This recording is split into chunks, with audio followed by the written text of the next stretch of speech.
সরকারের সফলতার 50% দায় অর্থ এবং স্বরাষ্ট্রমন্ত্রীর উপর নির্ভর করে।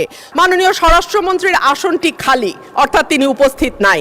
কি আর করা, তার অনুপস্থিতিতেই বলি কেন যেন অপ্রিয় বিষয়গুলো আমার ভাগেই আসে।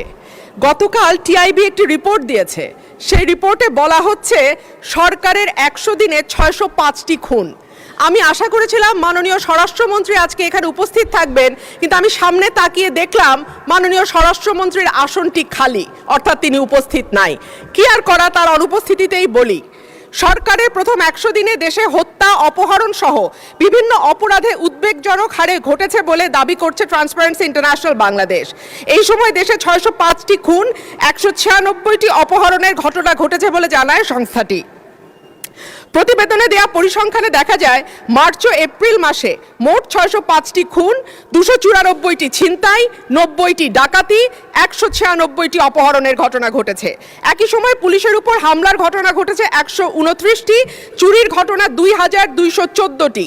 এছাড়া নারী ও শিশু নির্যাতনের ঘটনা ছিল 3496টি। আলোচিত সময় ধর্ষণের শিকার হয়েছে 78 থেকে 102 জন, গণধর্ষণের শিকার 30 থেকে 36 এবং ধর্ষণের শিকার শিশুর সংখ্যা 49 থেকে 71 জন।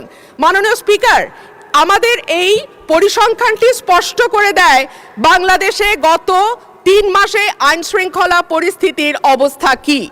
আমি বলেছিলাম যে এই সরকারের অর্থনীতি এবং আইন শৃঙ্খলা এই দুটো বিষয়ে যারা মন্ত্রণালয়ের দায়িত্বে আছেন তাদের উপরে নির্ভর করবে 50% এবং বাকি 50% অন্যান্য মন্ত্রণালয়ের উপরে, যে এই সরকারটি কতটুকু সফল বা ব্যর্থ হবে।